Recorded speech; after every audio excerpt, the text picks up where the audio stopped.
बहुत बहुत धन्यवाद यहाँ आने के लिए। कृष्ण कथा में आप सबका स्वागत है। तो कृपा करके हाथ जोड़िए और मेरे साथ बोलिएगा। ओम अज्ञानतिमिरान्धस्य ज्ञानाञ्जनशलाकया चक्षुरुन्मीलितं तस्मै श्रीगुरुवे नमः। श्रीचैतन्यमनोभीष्टं स्थापितं येन भूतले स्वयं रूप गदा मह्यं ददाति स्वपदान्तिकं वन्देऽहं श्रीगुरुं श्रीयुतपदकमलं श्रीगुरून् वैष्णवांश्च श्रीरूपं साग्रजातं सगण रघुनाथान्वितं तं सजीवं साद्वैतं सार्वभौतं परिजनसहितं श्रीकृष्णचैतन्यदेवं श्री राधा कृष्ण पादान स्वगण ललिता श्री विशाखान्वितांश। हे कृष्ण करुणा सिंधु दीनबंधु जगत्पते गोपेश गोपिकांत राधा कांत नमोस्तुते। तप्त कांचन गौरांगे श्री राधे वृंदावनेश्वरी वृषभानुसुते देवी प्रणमामि हरिप्रिये। वाञ्छाकल्पतरुभ्यश्च कृपा सिन्धुभ्यैव च पतितानां पावनेभ्यो वैष्णवेभ्यो नमो नमः। जय श्री कृष्ण चैतन्य प्रभु नित्यानंद श्री अद्वैत गदाधर शिवासादि गौर भक्तवृंद। हरे कृष्ण कृष्ण कृष्ण हरे हरे हरे राम राम राम हरे हरे हरे कृष्ण। तो आप सबका फिर से स्वागत है हमारे कृष्ण कथा। आज कृष्ण कथा का 10th लेक्चर है और मुझे ये लग रहा है कि हम कुछ ज़्यादा ही स्लो चल रहे हैं, पर ठीक है, क्योंकि कृष्ण कथा एक ऐसी कथा है जिसको डिटेल में करेंगे तो आनंद ज़्यादा आएगा। तो इसीलिए हर एक व्यक्ति को ये बहुत ही ध्यानपूर्वक इसको सुनना चाहिए, क्योंकि इसको सुनने से क्या होता है कि हमारा जो प्रेम है भगवान के प्रति वो बहुत बढ़ता है। क्योंकि भगवान की जो लीलाएं हैं, एक्चुअली सच्चाई है कि वही तो हमें आकर्षित करती है भगवान के पास। तो इसी प्रकार से हमें भगवान की कृपा है मिली है कि हम आप देखिए इधर आए हैं और कृष्ण कथा कर रहे हैं। और ये जो लॉकडाउन का जो समय है इसको बहुत अच्छे से यूटिलाइज कर रहे हैं। तो कहने का तात्पर्य ये है कि अच्छे से जांचिए क्या हम लोग अपना लॉकडाउन का समय अच्छे से उपयोग कर रहे हैं। हाँ, वो करना बहुत ज़रूरी है, क्योंकि अगर हम वो नहीं करेंगे तो वास्तविक रूप में हम क्या कर रहे हैं, हम ये एक्चुअली ये दर्शा रहे हैं कि भगवान हमें बहुत ज़्यादा रुचि नहीं आती। और इससे बड़ा दुर्भाग्य हमारे जीवन में कोई और नहीं है। तो इसीलिए इस पॉइंट को ध्यान रखना बहुत ज़रूरी है। तो कल का हम एक बार वापस से जो हमने चर्चा की थी उसके बारे में एक बार चर्चा कर लेते हैं। हमने कल चर्चा की थी भगवान के दामोदर लीला की, कि कैसे भगवान जो मथने का जो पॉट होता है उसको तोड़ देते हैं और जब पूरा मक्खन और दही पूरा जो बह जाता है, जो दही और मक्खन के बीच का हम कह सकते हैं, जब वो पूरी तरह से बह जाता है तब भगवान के फुटप्रिंट्स उसमें पड़ जाते हैं और भगवान के चरण चिन्हों से यशोदा मैया को पता चलती है कि भगवान कहाँ हैं। और भगवान घी भी गिरा देते हैं, अपने ऊपर लगा लेते हैं, घी से बचने के लिए अपने ऊपर धूल लगा लेते हैं और फिर स्टोर रूम में जाके मक्खन निकालते हैं और सबको मक्खन खिला देते हैं। स्पेशली बंदरों को मक्खन खिला रहे होते हैं। यशोदा मैया आती हैं, डांटती हैं, अच्छा भी लगता है, साथ ही साथ डांटती भी खूब है। और जब डांटती हैं तो उस समय जब डांट रही होती हैं तब छड़ी लेती हैं और उनको मारने के लिए भागती हैं। और जब भागती हैं तो एक्चुअली भगवान डर जाते हैं। आप देखिए, जो भगवान के कारण सब कुछ है, जो डर भी डरता है भगवान से, वो कृष्णा डर गए। आप समझिए, अपनी माता की छड़ी से। और फिर वो भागते हैं और फिर जब भागते हैं तो फूल गिरते हैं। फूल गिरने के हमने 2 कारण बताए थे कि कैसे। एक है कि यशोदा मैया को सपोर्ट करने चाहते थे वजन हल्का करके, और एक बताते हैं कि वो यशोदा मैया के पाँव के पास आना चाहते थे, जिससे जो यशोदा मैया है उनके चरणों में आए और उनके चरणों में आके क्या हो कि डिस्टर्बेंस हो, जिससे वो स्लो हो तो भगवान उनके पकड़ में ना आए।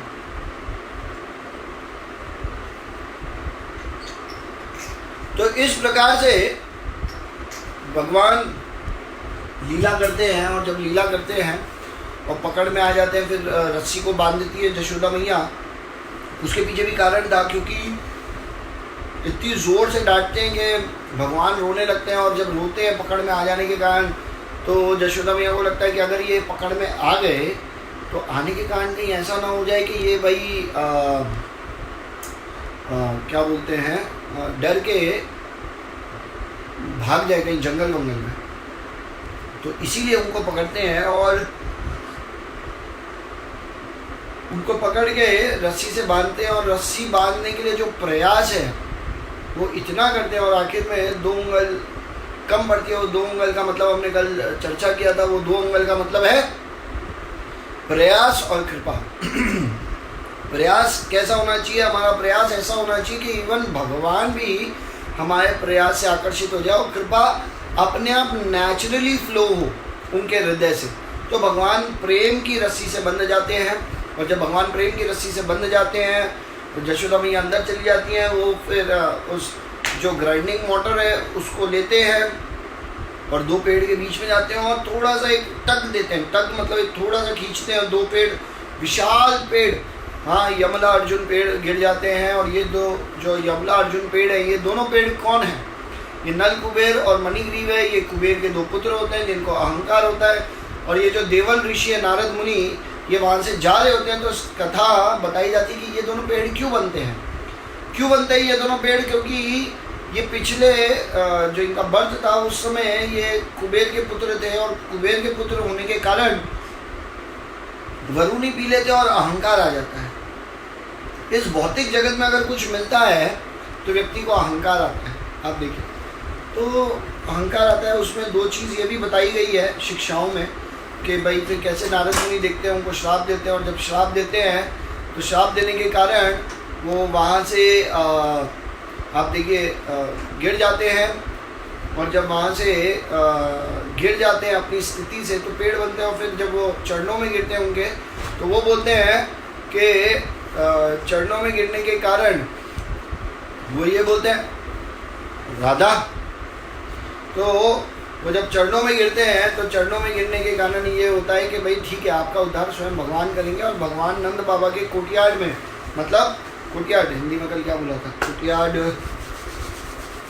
उनके आंगन में 2 पेड़ बन के वो बनते हैं। और तब जब सब लोग, आवाज़ आती है, सब लोग दौड़ते हुए आते हैं, नंद बाबा दौड़ते हुए आते हैं। और जब ये लोग दौड़ते हुए आते हैं, इस प्रकार से दौड़ते हुए आते हुए नंद बाबा उनको गोद में उठाते हैं स्माइल के साथ। वो गुस्सा हो जाते हैं माता से, रोहिणी माता को पता चलता है, वो उपनंद के वहाँ गई हुई होती है, वहाँ से वो आती हैं। और जैसे ही वो आती हैं तो खूब सबसे पहले मिलती है, उनको रिक्वेस्ट करती है कृष्णा को कि अपनी माता जो जशोदा मैया हैं, जो बहुत दुखी हो गई हैं इस इंसिडेंट के कारण, उनसे हमको मिल लेना चाहिए। और इस तरह से फिर वो मिल लेते हैं। तो हमने ये कि फिर उपनंद महाराज आते हैं और सबके साथ एक सलाह करते हैं कि हमारे कृष्ण बलराम के ऊपर कोई ना कोई राक्षस जबरदस्ती पीछे पड़ा है, तो क्यों ना हम इनका ये जगह ही छोड़ दें, गोकुल छोड़ के हम वृंदावन चलते हैं जो महावन और नंदीश्वर के बीच में है। हाँ, तो हम वहाँ चलते हैं वृंदावन में, और वहाँ पे रह के हम रहेंगे। और वहाँ गोवर्धन भी है, तो हमारे गायों के लिए भी सब जो भी चीज़ें चाहिए वो प्राप्ति हो जाएगी। तो इस तरह से डिस्कशंस करते हैं। और जब इस तरह से डिस्कशंस होता है तो तुरंत ही सारे जितने ग्वालबाल हैं, जितने ब्रजवासी हैं, ये तुरंत उठते हैं और चले जाते हैं। आप देखिए, और वहाँ पे फिर हमने देखा कि कैसे कृष्णा सबसे पहले गोवर्धन को देखते हैं, और फिर हमने गोवर्धन की कथा सुनी कि कैसे गोवर्धन भगवान के हृदय से निकले हैं।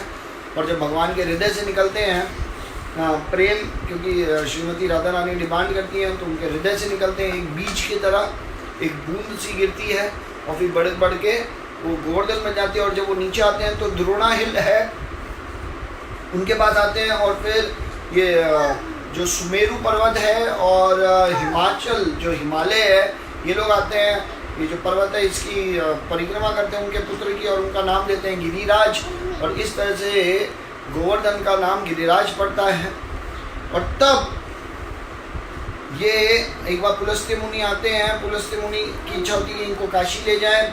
वो उनके पिता जो जो द्रोण है उनको बोलते हैं, और वो बोलते हैं कि ठीक है आपकी इच्छा, और वो उनको राइट हैंड में लेके जाते हैं, और फिर जैसे ही वृंदावन आता है वो अपना वजन बढ़ा देते हैं और वहाँ रुक जाते हैं, और फिर पुलस्त्य मुनि उनको गुस्से में आके श्राप दे देते हैं, और श्राप में ये देते हैं कि आप रोज़ एक राई के तिनके के बराबर रोज़ घटोगे। और एक्चुअली क्यों घटा जाते हैं, इसलिए घटते हैं क्योंकि सेपरेशन भगवान के विरह में। तो यहाँ तक कथा हमने सुनी।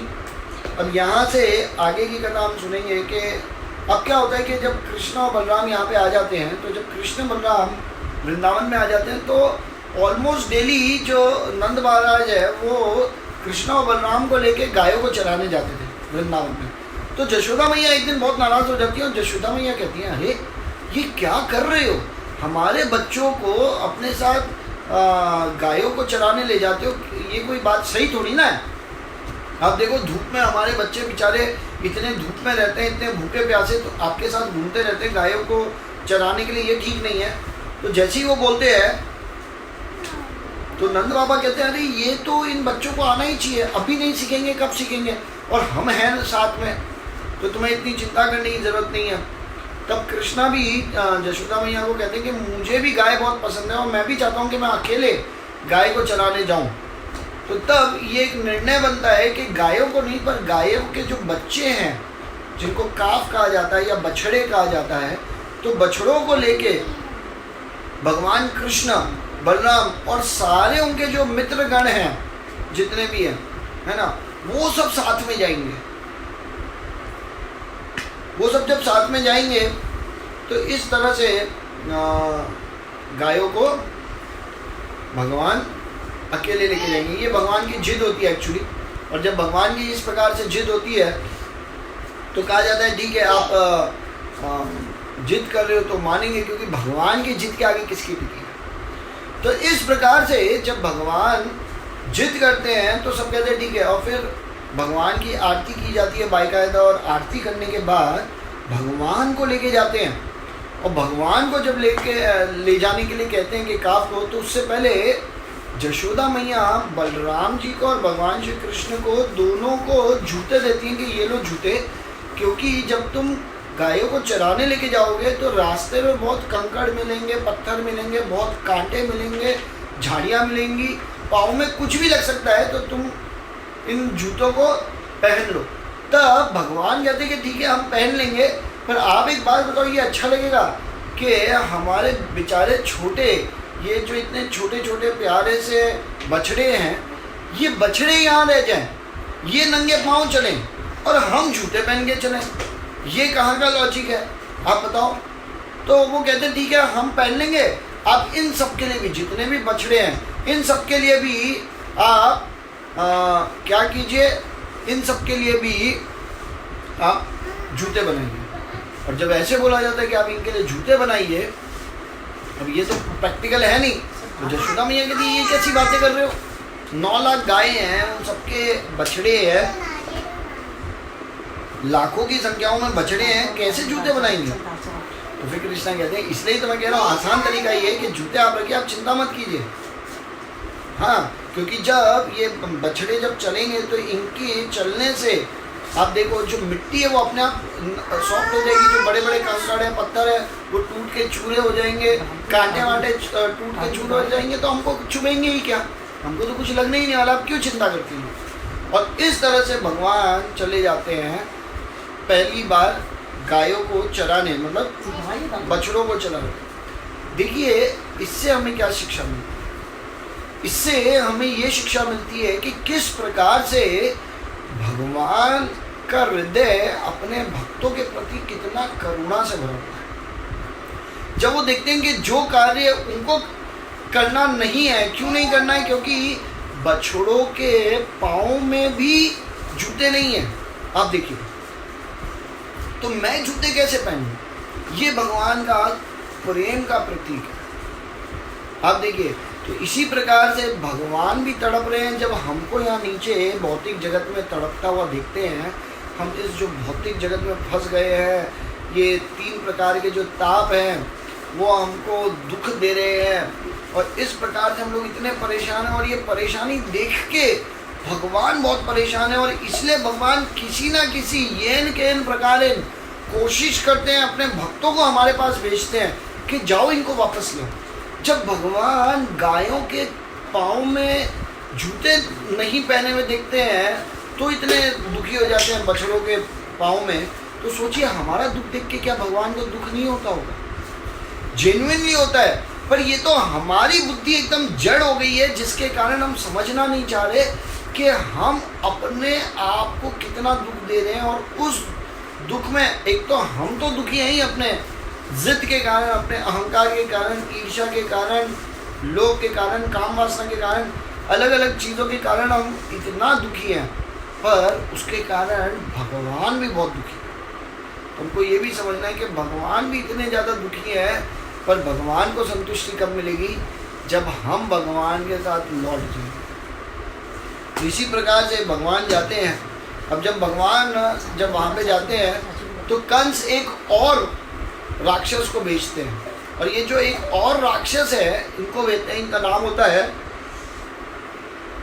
वत्सासुर। ये जो वत्सासुर राक्षस है ये एक बछड़े के रूप में आते हैं, और जब बछड़े के रूप में आते हैं तो भगवान आते ही इनको देख लेते हैं और पहचान लेते हैं। और जैसे ही पहचान लेते हैं तो पहचानने के कारण भगवान बलराम को इशारा करते हैं कि देखो आज एक और खिलौना आया है, हमारे मामा ने भेजा है। हाँ, ऐसे मुस्कुराते हुए मस्ती में इशारा करते हैं। तो बलराम बोलते हैं कि बताओ कौन मारेगा, मैं मार दूँ? तो कृष्णा कहते हैं अरे नहीं नहीं, ये आनंद तो मुझे ही लेने दो, मैं ही मारूंगा। तो भगवान क्या करते हैं, उस समय जो वत्सासुर है, तो वत्सासुर के लिए भगवान क्या करते हैं, पीछे से जाते हैं, और पीछे से एकदम से जाते हैं, और पीछे से जाने के कारण उनके पीछे से पाँव पकड़ लेते हैं वत्सासुर के, और हवा में घुमाने लगते हैं। जोर जोर से इतना तेज घुमाते हैं कि वत्सासुर उस घूमने के कारण शरीर त्याग देता है। अब देखिए, और भगवान घुमा के उनको एक कपित पेड़ है उधर फेंकते हैं, क्योंकि भगवान की उस समय इच्छा होती है, जो कपित फल होता है, ये कपित फल खट्टा मीठा फल होता है, और ये फल भगवान की इच्छा थी कि अपने दोस्तों को चखाएं। तो भगवान दो कार्य एक साथ कर लेते हैं, उनको घुमाते हैं, उनको मार देते हैं, और फेंकते हैं डायरेक्ट कपित पेड़ के ऊपर। और जैसे ही उनके वो फेंकते हैं तो सारे कपित फल जो है वो नीचे गिरते हैं, और भगवान उठाते हैं और आनंद के साथ अपने जो ग्वाल बाल हैं उनके साथ प्रसाद लेते हैं, मतलब कपिता फल खाते हैं। तो देखिए, अब हमारे आचार्य बताते हैं कि ये इतना सौभाग्य कैसे मिला इस वत्सासुर का, कि वत्सासुर के चरण भगवान ने पकड़ लिया और इनको घुमा दिया और घुमा के मार दिया। तो ये कथा ऐसी आती है कि वत्सासुर पिछले जन्म में एक राक्षस थे जिनका नाम था प्रमिल। तो ये जो प्रमिल राक्षस थे, ये मरु करके एक राक्षस हैं, उनके पुत्र थे, और इनके पुत्र थे, ये एक बार क्या करते हैं, वशिष्ठ मुनि के आश्रम में जाते हैं। और वशिष्ठ मुनि के आश्रम में जब जाते हैं तो वहाँ पे एक सुरभि गाय है, सुरभि गाय मतलब सुरभि गाय की बेटी है जिसका नाम है नंदिनी, और वो इतनी आकर्षित दिखती है इस प्रमिल राक्षस को। तो इनकी इच्छा होती है कि मैं इन राक्षस मतलब ये जो इस राक्षस की इच्छा होती है कि मैं ये नंदिनी गाय को लेके अपने साथ चले जाऊँ, क्योंकि वो एक दो फायदे थे, एक जो भी मनो इच्छा है वो उनको प्रकट कर देगी, प्रदान कर देगी, मतलब दे देगी, ये शक्ति थी नंदिनी गाय में, और दूसरी वो खुद इतनी सुंदर है कि मेरे यहाँ की शोभा बढ़ेगी।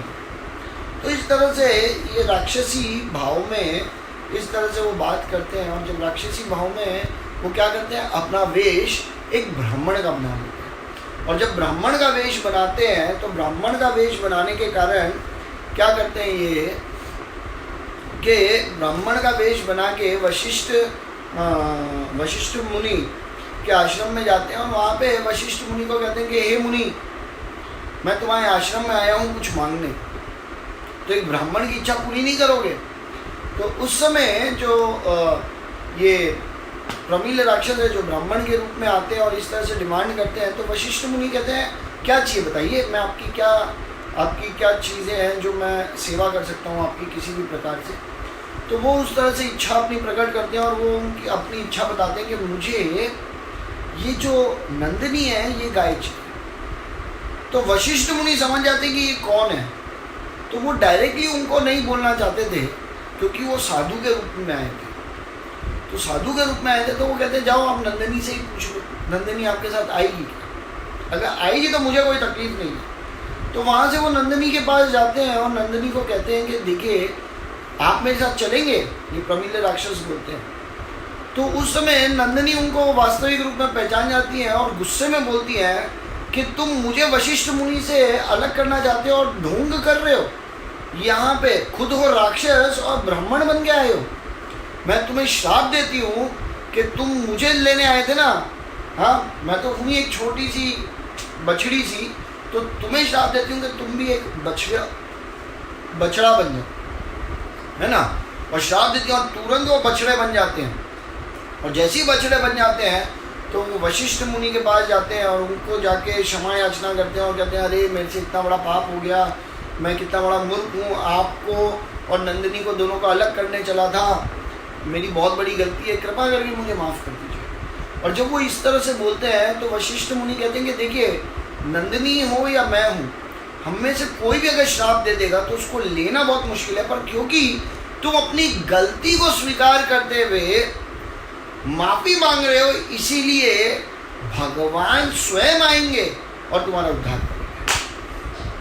और जब इस तरह से वो बोलते हैं तो तब क्या होता है कि यही वत्सासुर भगवान की लीला में प्रकट होते हैं और कंस के द्वारा जब भेजे जाते हैं तो इनका उद्धार होता है घूम घूम के। श्रील भक्ति विनोद ठाकुर बताते हैं कि ये वत्सासुर जो राक्षस है ये किसका प्रतीक है।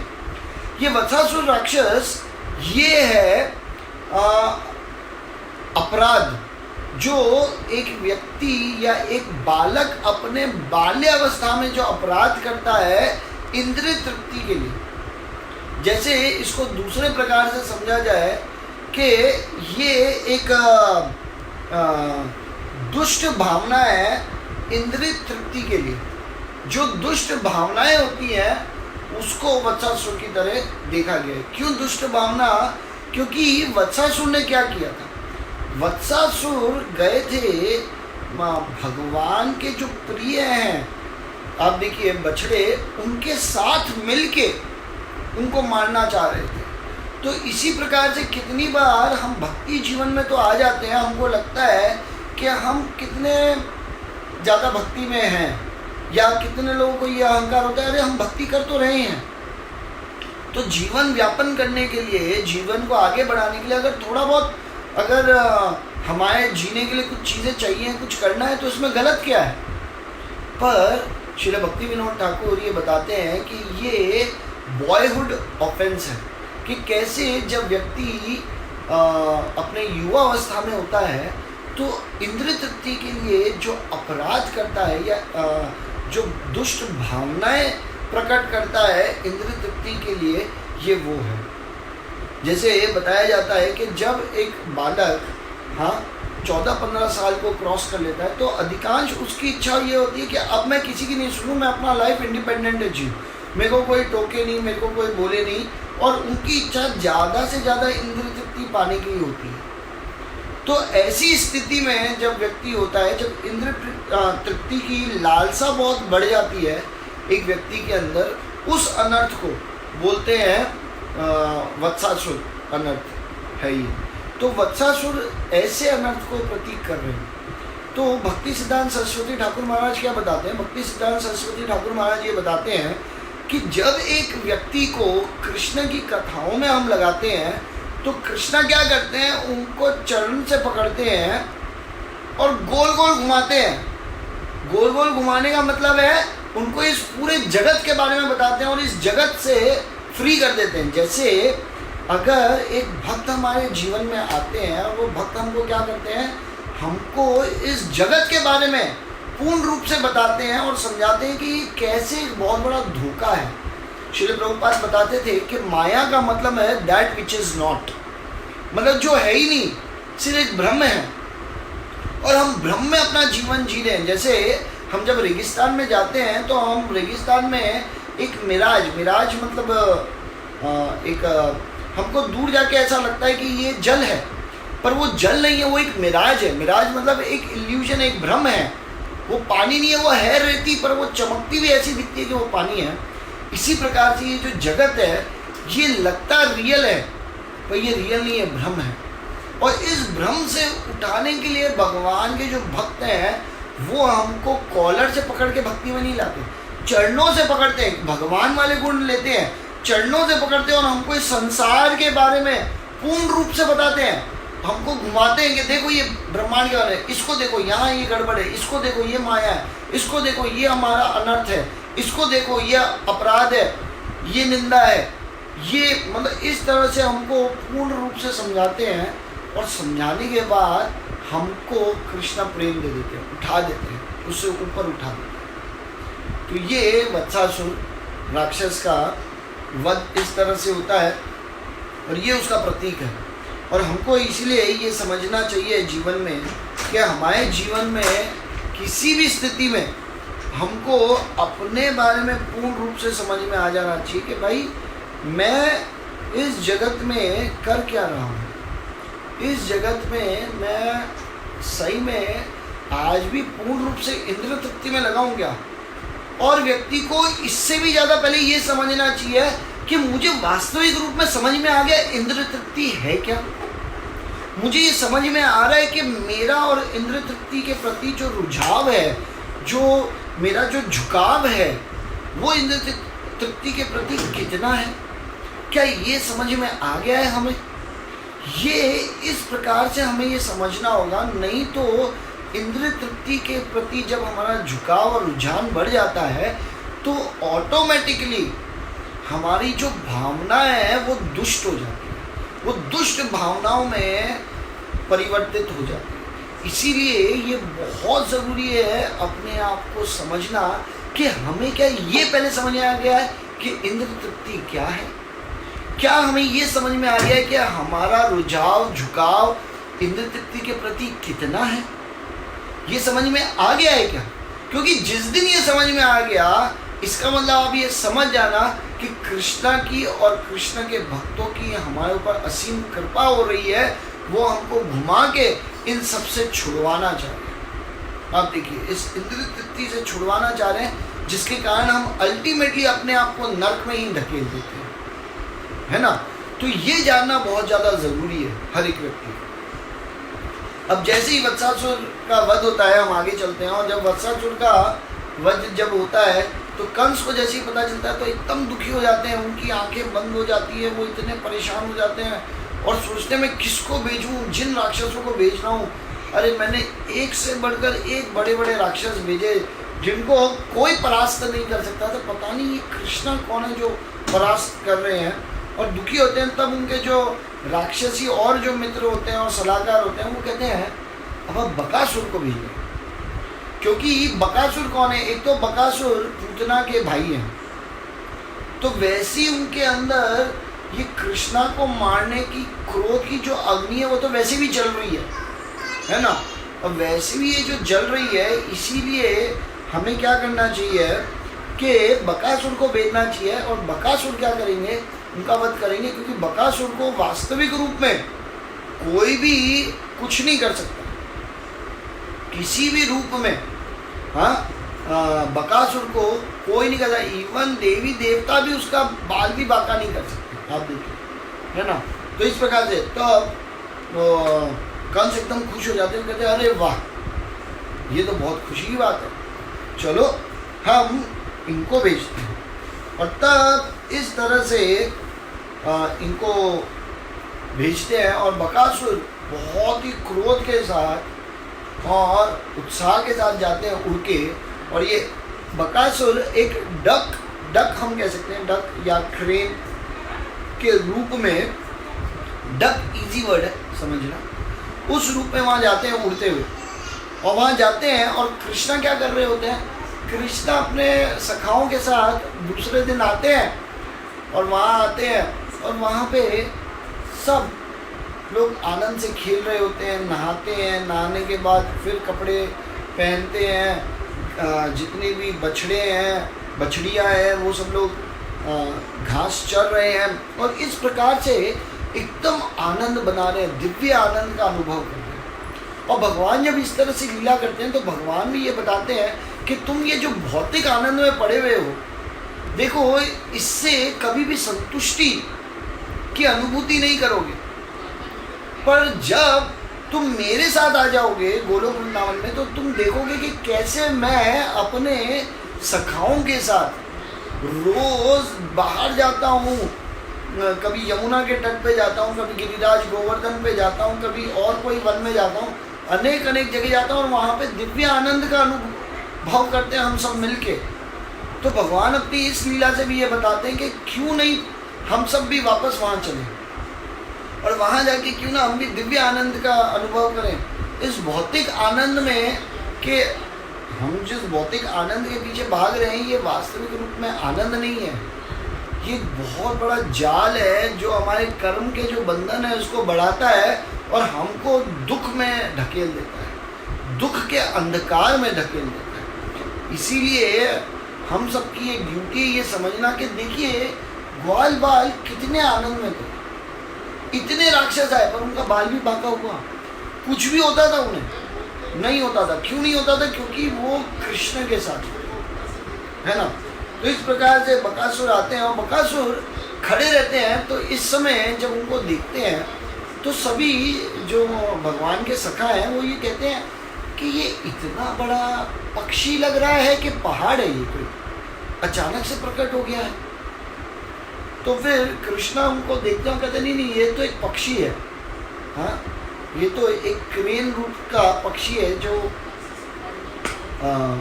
आराम से उड़ सकता है और देख सकता है। तो कहते ये इतना बड़ा है, क्या ये जीवित है मर गया है, कुछ समझ में नहीं आ रहा है। तो वो कहते हैं पता नहीं क्या करने आया है, ठीक है होगा कोई कर रहा होगा। और इतने में क्या होता है कि बकासुर बस यही ध्यान दे रहा होता है कि लोग क्या बात कर रहे हैं और इतने में तुरंत कृष्णा को झपटते हैं अपने बीच से और मुंह में दबा लेते हैं। और जैसे ही दबा लेते हैं तो सारे जो ग्वाल बाल हैं भगवान के जो सखा उनके तो प्राण ही निकल जाते हैं और सब लोग एक तरह से अनकॉन्शियस हो जाते हैं और मतलब बेहोश हो जाते हैं। और जैसे ही बेहोश हो जाते हैं इसी बीच सारे देवता आते हैं। तो देवता क्या करते हैं, जो ये हम देखते हैं ना कि बिजली कड़कती है बरसातों में तो बिजली फेंकते हैं, आप देखिए बकासुर के ऊपर, तो उनको कोई असर भी नहीं होता। ब्रह्मा जी आते हैं, ब्रह्मा जी अपना ब्रह्म दंड फेंकते हैं और उनको कोई असर नहीं होता, वो वहाँ गिरते हैं फिर उड़ जाते हैं। शिव जी अपना त्रिशूल फेंकते हैं, वो त्रिशूल फेंकने के कारण उनका एक जो पंख होता है वो कट जाता है और फिर भी वो मरते नहीं है।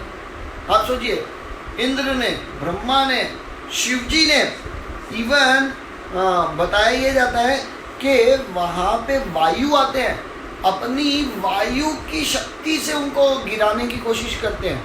क्योंकि जिसने कृष्णा को मुंह में ले लिया तो सब लोग, पूरा जगत, तीनों लोग चिंतित हो जाते हैं, भयंकर चिंतित हो जाते हैं। और जब इतना चिंतित हो जाते हैं तो सब वास्तविक रूप में आ जाते हैं। और जब ये लोग आ जाते हैं तो उस स्थिति में वायुदेव भी आते हैं, इवन यम भी आते हैं। यम अपना यम दंड से मारते हैं तो भी कुछ असर नहीं होता। सोचिए इतने शक्तिशाली होते हैं। हाँ, उसके बाद सूर्यदेव आते हैं और सूर्यदेव अपनी शक्ति जो अग्नि है उस अग्नि के तीर बना के हजारों तीर फेंकते हैं उनके ऊपर। वो उन तीरों से घायल होकर गिर जाते हैं और फिर वापस खड़े हो जाते हैं जैसे कुछ हुआ ही नहीं। अब देखिए सबको लगता है अब इनकी मृत्यु हो गई, पर फिर खड़े हो जाते हैं। उसके बाद आप देखिए इवन कुबेर आते हैं, कुबेर अपनी तलवार से मारते हैं और उनका जो दूसरा पंख है वो भी कट जाता है, तो फिर गिर के फिर खड़े हो जाते हैं। हाँ, और फिर क्या होता है, सोम आते हैं, अपनी जो बर्फ की तीर और कांटे जैसी तीर बनाते हैं एकदम पॉइंटेड, उसको मारते, उससे उनको कोई फर्क नहीं पड़ता। अग्नि आते अपनी अग्निदेव अग्नि उनके ऊपर छोड़ते हैं, उससे उनको कोई फर्क नहीं पड़ता। वरुण देव अपनी रस्सी से उनको बांधने की कोशिश करते हैं, पर वो रस्सी को तोड़ देते हैं। अब देखिए इवन जो भद्रकाली देवी हैं ये भी आती हैं और ये अपने गदा से मारती हैं जोर से, और ये धम दे के गिरते हैं और फिर उड़ जाते हैं। कार्तिक भी इनको मारते हैं, कार्तिकेय जो है शिव जी के पुत्र हैं वो भी मारते हैं, तो इनको कोई फर्क ही नहीं पड़ता। और जब वो देखते हैं बकासुर कि ये सब लोग मेरे ऊपर अटैक कर रहे हैं, तो ये उनकी तरफ उड़ने लगते हैं, देवताओं की तरफ, और देवता आखिर में भाग जाते हैं। सोचिए इतने शक्तिशाली होते हैं। और तब जब ये देवताओं को भगाते हैं तो इनको लगता है कि मैंने मुंह में जिस कृष्णा को डाला, अब तो वो मर गए, पर उनको ऐसा लगता है कि मैंने अग्नि को मुंह में रख दिया। इतना जलने लगता है कि वो तुरंत अपने मुंह से थूक देते हैं बाहर, और जैसे ही भगवान को थूकते हैं तो जितने भी ग्वाल बाल हैं, भगवान के सखागण हैं, इन सब में ऐसी लगती है कि जान में जान है। और तब ये अपनी चोंच से, जो अपनी बीक है, उस चोंच से भगवान पे हमला करते हैं, और भगवान भी क्या करते हैं, इनकी एक चोंच पकड़ लेते हैं और इनकी चोंच को ऐसे दोनों को ऐसे पकड़ के खींच देते हैं, और जैसे ही खींचते हैं तो इनकी मृत्यु हो जाती है। और मृत्यु हो जाने के कारण अपना शरीर त्याग देते हैं, और जब त्याग देते हैं तो सारे ग्वाल बाल नाचने और गाने लगते हैं, जय हो नंदन लाल की, जय हो भगवान श्री कृष्ण की, मतलब भगवान नहीं बोलते, जय हो हमारे कन्हैया की, कान्हा की, लल्ला की, कृष्ण की। इस तरह से भगवान के अनेक नाम हैं, तो इस तरह से नाम देते हैं। और ये जो बकासुर है ये पूतना के बड़े भाई होते हैं, और इनको अपनी बहन का भी रिवेंज लेना होता है, पर अल्टीमेटली ये खुद ही शरीर छोड़ देते हैं। तो बताया जाता है कि ये जो बकासुर है, ये बकासुर इससे पहले जन्म में कौन थे, ये थे एक राक्षस जिसका नाम था उत्कल। ये हयग्रीव के पुत्र थे, जो हयग्रीव राक्षस थे उनके पुत्र थे। और ये एक बार क्या करते हैं कि एक बार ये गंगा सागर के किनारे जाते हैं, और गंगा सागर के जब किनारे ये जाते हैं तो उस सिचुएशन में क्या होता है कि ये कुछ मछलियों को देखते हैं, और उसी के तट पे एक जजाली जो मुनि है, एक जजाली मुनि का आश्रम होता है, और ये वहाँ पे बैठ के जप कर रहे होते हैं, भगवान का नाम का स्मरण कर रहे होते हैं, ये जजाली ऋषि मुनि। और जब ये जजाली मुनि जब इस तरह से कर रहे होते हैं तो देखते हैं कि वो जो राक्षस है उत्कर्ष, वो आते हैं और मछलियों को देख के पकड़ने की कोशिश करते हैं। तो जजाली ऋषि कहते हैं, अरे अरे क्या कर रहे हो, क्यों मछलियों को तंग कर रहे हो, क्यों उनको कष्ट दे रहे हो, उनको उनका कार्य करने दो। और वो एक नहीं सुनते और एक मछली को पकड़ते हैं और तुरंत खा जाते हैं। और वो जो जजाली मुनि है, ऋषि हैं, वो तो सर पकड़ लेते हैं और कहते हैं ये तुमने क्या किया, एक निर्दोष प्राणी को मार दिया। और ये कार्य तो सिर्फ एक बतख जो पानी में रहता है, या जो क्रेन होते हैं वो ही करते हैं। तो तुम एक काम करो, मैं तुम्हें श्राप देता हूँ कि तुम बतख बन जाओ और पानी में रहो, और इस तरह से तुम्हारा शरीर हो जाए। और तुरंत वो बतख में बदल जाते हैं। और जैसे ही बतख में बदल जाते हैं ये बकासुर, तो तुरंत उनके चरणों में पड़ते हैं। और चरणों में पड़ने के कारण क्या होता है, फिर उनको माफ़ी मिल जाती है। और माफ़ी क्या मिलती है, तो पहले वो स्तुति करते हैं। स्तुति वो ये करते हैं जजाली ऋषि की, वो कहते हैं कि आपके दर्शन से व्यक्ति को मुक्ति मिल जाती है। हाँ, तो मुझे मुक्ति क्यों नहीं मिल रही है, उल्टा मुझे सज़ा मिल गई।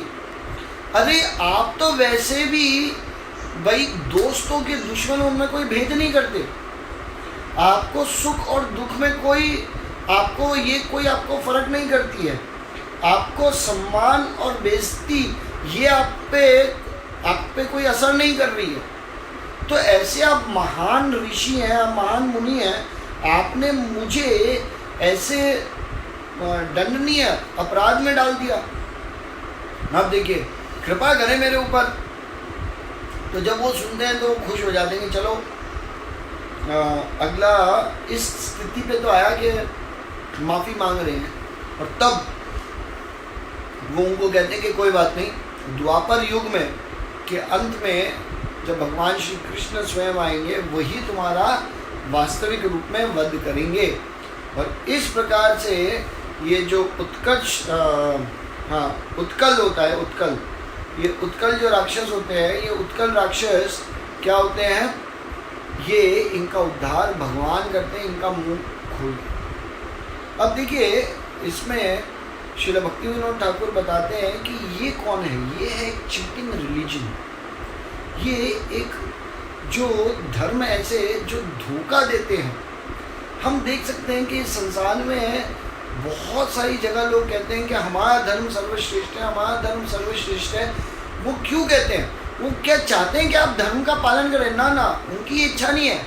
उनको ये है कि मेरा धर्म सबसे महान है, इसलिए सब एक व्यक्ति इस संसार में मेरे धर्म का ही पालन करे, है ना, और वो मेरे जैसा बन जाए, जिससे हम सब जब एक जैसे हो जाएंगे तो इंद्र तृप्ति ज़्यादा अच्छे से करते हैं। और दूसरा एक ये भी है कि बताया जाता है कि देखिए जो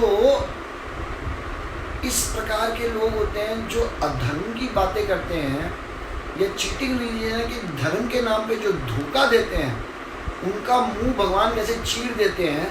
तो उसी प्रकार से जो व्यक्ति अधर्म की बातें करता है, ऐसे व्यक्ति के मुख के पास खड़े रहना भी मृत्यु के समान है। आप देखिए, ये मनोभाव होना चाहिए एक भक्त का। इसीलिए ये जो बकासुर है, ये क्या रिप्रेजेंट करता है? ये चीटिंग रिलीजन को रिप्रेजेंट करते हैं। चीटिंग रिलीजन का मतलब ये है जो हमको धर्म धोखा दे रहे हैं। हम देखते हैं इस संसार में इतने साधु हैं, इतने संत हैं, वो कितना धोखा देते हैं। इवन भक्ति जीवन में भी, मैं तो ये कहूँगा भक्ति जीवन में भी हमको, भक्तों में भी हर भक्त का संग नहीं करना, क्योंकि हर एक भक्त भी पूर्ण रूप से प्रेम भगवान से करने के लिए भक्ति नहीं कर रहे, अपनी ज़रूरतें पूरी करने के लिए कितनी बार भक्ति करते हैं। और ऐसे भक्त का जब हम संग करते हैं तो हम वहाँ पे जाके सिर्फ भौतिक बातें करने लग जाते हैं। आप देखिए, तो धर्म के नाम पे ये धोखा नहीं हुआ? धर्म के नाम पे ये भी धोखा एक तरह का। इसीलिए हमको ये ध्यान देना चाहिए कि भक्तों के बीच में रह के क्या हम शास्त्रिक बातें कर रहे हैं, शास्त्रों को लेके बात कर रहे हैं, कृष्ण की लीलाओं के ऊपर बात कर रहे हैं, हम क्या दिव्य चर्चाओं में अपने आप को लगा रहे हैं, या भक्तों के साथ मिलके भी हम सिर्फ धोखा ही दे रहे हैं। वहाँ पे व्यापार की, परिवार की, सेहत की, लोगों की, दुनिया की, आप समझिए इधर उधर की, और कितनी सारी बातें करते हैं। क्या ये सही है? आप सोचिए। और क्या ये सब करने से हमें कृष्ण के प्रेम की प्राप्ति होगी? नहीं होगी। इसीलिए जो बुद्धिमान व्यक्ति है वो ये देखता है कि मुझे सिर्फ और सिर्फ ऐसे भक्तों का संग करना है जो भक्त इस भौतिक जगत की बातें ज़्यादा नहीं करते, जिनके साथ बैठ के, जिनकी बातें सुन के कृष्ण के करीब आने का ज़्यादा मन करता है। आप देखिए, उनका संग करना बहुत ज़रूरी है। तो इसीलिए हर एक व्यक्ति की ये परम आप समझिए ड्यूटी है ये समझना कि ये देखना कि क्या हम भक्ति में अपने आप को धोखा दे रहे हैं, या हम कुछ ऐसे लोगों का संग कर रहे हैं जो भक्ति के नाम पे सिर्फ धोखा दे रहे हैं। आप देखिए, ये जानना बहुत जरूरी है और उसके अनुसार हमको जीवन जीना चाहिए। क्योंकि ऐसे लोगों का मुख, जैसे भगवान ने बकासुर का मुंह कैसे फाड़ दिया, आप समझिए, एक जो पाँव था उसका नीचे के पार्ट अपने पाँव से दबाते हैं और दूसरे को ऐसे चीर देते हैं ऊपर से। तो इसी प्रकार से हमें भी ऐसे जो लोग होते हैं उनका संग नहीं करना चाहिए, जो भक्ति के नाम पे कुछ भी बोलते हैं। जो भक्ति एक्चुअल में हम देख सकते हैं, जैसे एक बार मुझे याद है किसी ने मेरे से पूछा था कि क्यों इस्कॉन की भगवद गीता ही पढ़नी, क्यों श्रील प्रभुपाद की भगवद गीता ही पढ़ना बहुत ज़रूरी है। तो मैंने उस समय कहा था कि देखिए उसका रिजल्ट दिखता है। बहुत लोगों ने बहुत सालों से उन सबके घरों में भगवद गीता है, पर उसके कारण वास्तविक रूप में शुद्ध प्रेम भक्ति किसके हृदय में जागृत हुई। पर जैसे ही हमने श्रील प्रभुपाद की पुस्तकें पढ़ना शुरू किया, Bhagavad Gita as it is को पढ़ना शुरू किया, यथारूप में भगवद गीता को पढ़ना शुरू किया, तो हमने क्या देखा कि हमारे हृदय में वास्तविक रूप में परिवर्तन आया, और इस परिवर्तन के कारण हमारी रुचि भगवान में बढ़ रही है दिन प्रतिदिन। हमको माला करना अच्छा लगता है, हमको भगवान के नाम का स्मरण अच्छा लगता है, धाम अच्छा लगता है, भक्त अच्छे लगते हैं, भगवान के शास्त्र पढ़ने कितने अच्छे लगते हैं, आप देखिए। और जब इस स्थिति में एक व्यक्ति आता है, तब वास्तविक रूप में वो अपने अंदर से, जो उसके अंदर भी जो वो अपने आप को धोखा दे रहा है, या ऐसे लोगों का संग कर रहे हैं जो धोखा दे रहे हैं भक्ति के नाम पे, हाँ, उनसे बचा हुआ है, और वो धीरे धीरे संसार से ऊपर उठ के कृष्ण प्रेम की तरफ बढ़ रहे हैं, आप देखिए। तो ये बहुत महत्वपूर्ण शिक्षाएं हैं जो हमें 100% याद रखनी चाहिए और किसी भी स्थिति में भूलना नहीं चाहिए, है ना। तो ये इस तरह से बकासुर की वध होता है। अब ये देखिए, बकासुर और ये लोग टोटल 2 भाई और 1 बहन होते हैं। ये जो बकासुर है, इनकी एक बहन जो हमने बताया, जो सबसे पहले पूतना राक्षसी आई, उनका वध हो जाता है। अब बकासुर का भी वध हो जाता है। अब इनका जो छोटे भाई होते हैं अगासुर, अब कंस बहुत चिंता में आ जाते हैं कि बकासुर जैसे राक्षस जिनको इवन देवी देवता तक नहीं मार पाए।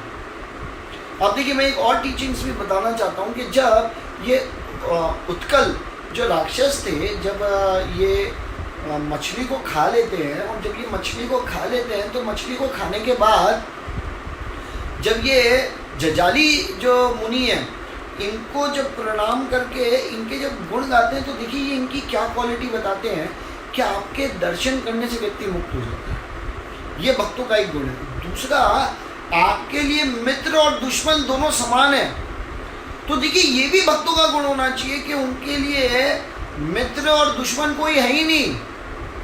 उल्टा भक्तों को तो जब कोई व्यक्ति गलत तरह से व्यवहार करता है, तो उसके कारण उस पर दया आनी चाहिए, उसके प्रति करुणा करनी चाहिए। ये सोचना चाहिए कि ये बेचारा अज्ञानी है, इसी को नहीं समझ में आ रहा कि ये हरकत करने से ये खुद अपने आप को नर्क में लेके जाएगा, तो मैं क्रोध क्यों करूं, मैं अपना दिमाग क्यों खराब करूं। आप समझिए, क्योंकि इनमें उतनी समझदारी नहीं है। जैसे आप समझिए, एक व्यक्ति जब कहाँ जाए, आप समझिए पागल खाने में जाए, और पागल खाने में जाके पागल लोग उल्टी सीधी हरकतें करने लगे हमको देख के, तो अब क्या हम बुरा मानेंगे? नहीं, हम करुणा करेंगे, भगवान से प्रार्थना करेंगे, हे भगवान इसको ठीक कर दीजिए, इसके पागलपंथी को ठीक कीजिए।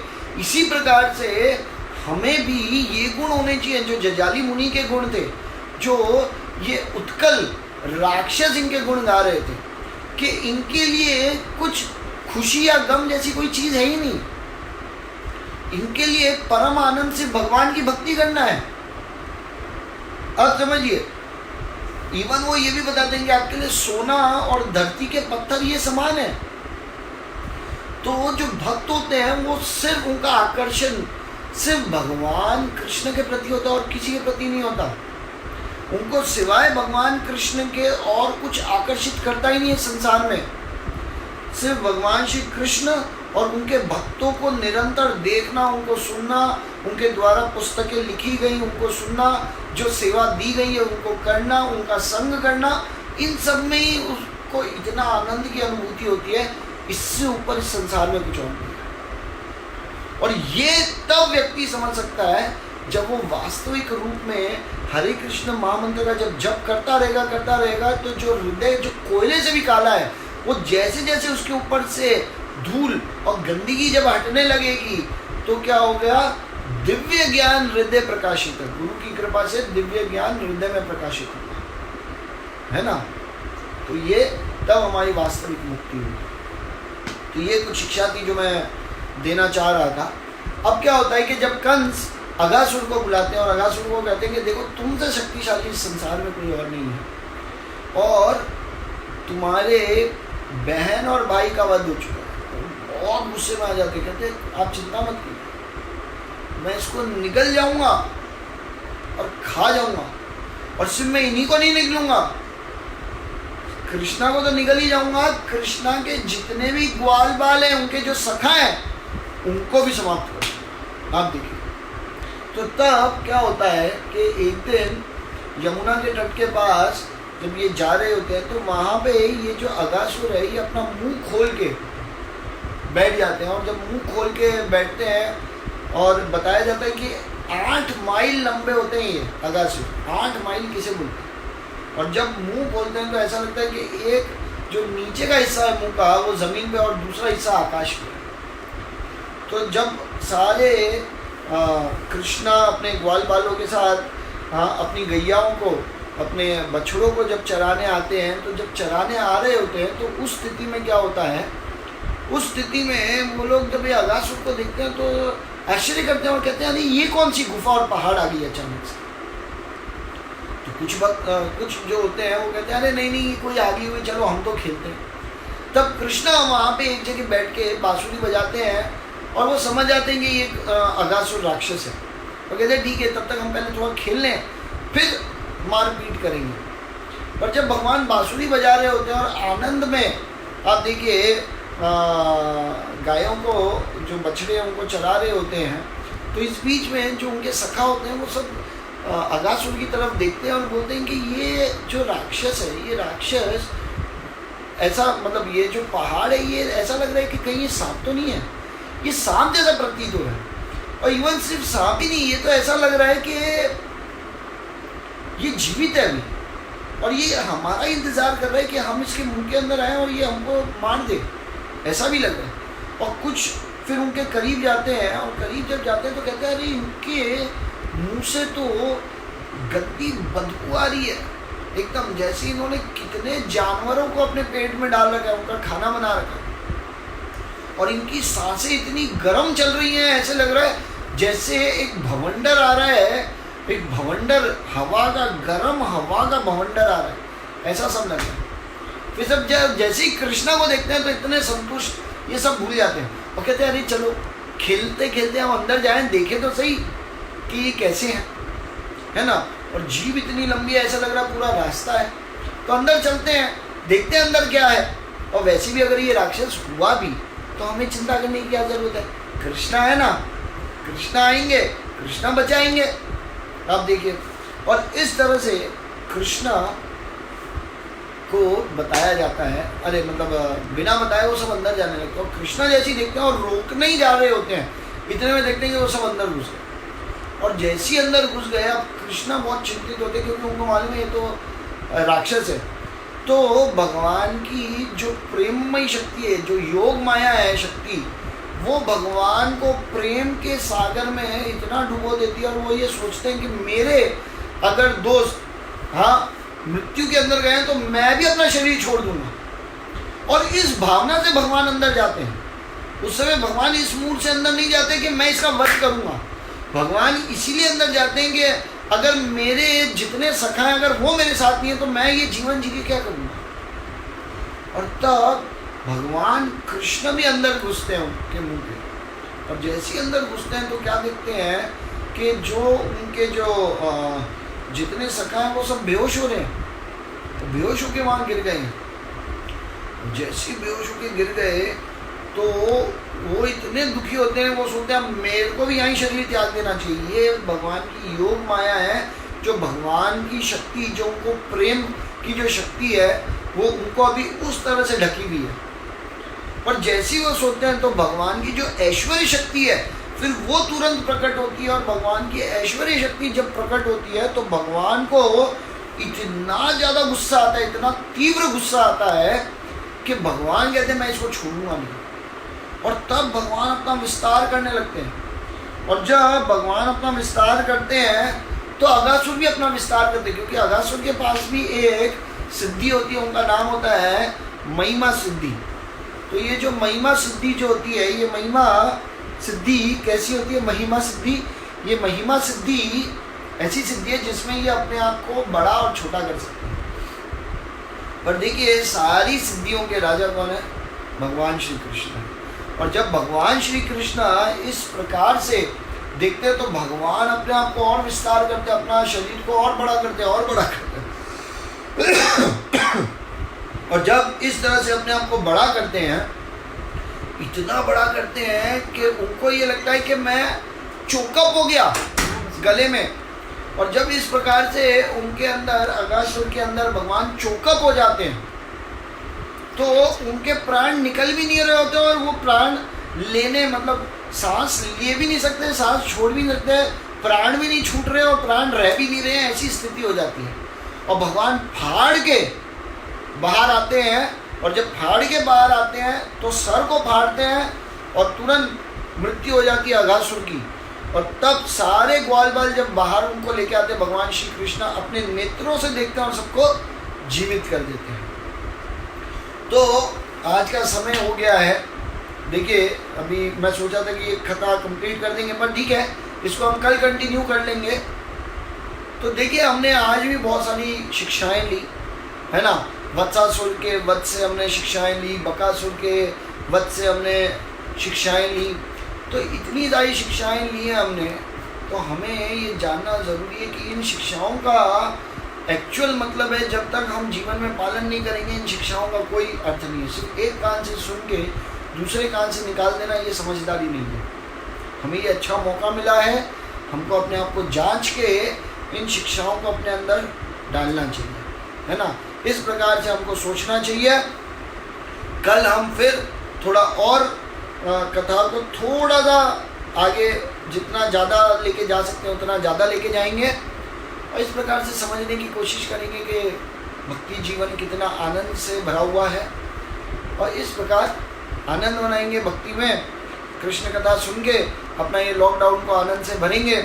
आप सब आए इस कृष्ण कथा के लिए, उसके लिए बहुत बहुत धन्यवाद। कल मिलते हैं। हरे कृष्ण।